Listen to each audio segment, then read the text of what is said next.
أنا بال 75 كنت موظف بالقسم العسكري بدائرة التقاعد بكرادة مريم كانت. الصبح الدوام كان ب8. أنا 7:30 دخلت القسم، أول موظف دخل القسم. ذاك الوقت التليفونات أرضية، دق التليفون. طيب شلته، طلعت لي امرأة على التليفون قالت لي شو اسمك انت؟ قلت لها اسمي محمد حسين.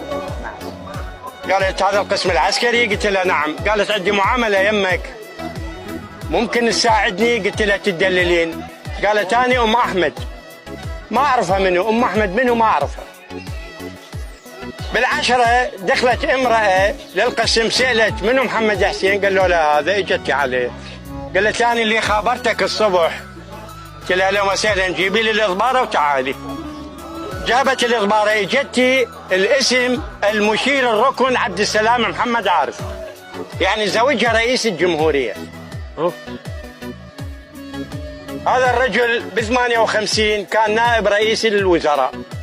اختلف ويا عبد الكريم قاسم الله يرحمهم كلا الطرفين. وهي جت بنفسها؟ هي بنفسها جت، يعني مو سايق ومكتب؟ ماكو سايق ولا لا. راح اعطيك حتى الاسم، السيدة ناهدة حسين. ويقال انه بنتها الكبيرة الان تسكن مدينة الفلوجة حسب ما عرفت. صدقوني يا اخوان، ما خليتها تتحرك متر واحد. انا بيدي عقبت المعاملة. الان عقبوا المعاملات وشوفوا الضريبة التقاعد اي دائرة تريد روح عقب بيها وشوف.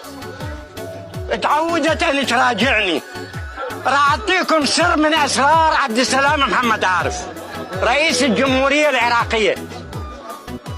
بهاي الفترة بال75 زوجته قاعدة ايجار، ما عندها بيت بالمنصور. اكو رئيس جمهورية ما عنده بيت؟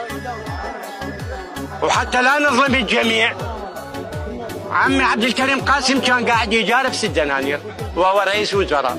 فيصل الاول بقصر شعشون قاعد ايجار. بنته راجحه زوجها ضابط طيار عراقي قاعد ايجار بالكراده. وانتم هسه كل واحد يريد 3 ملايين بدل ايجار.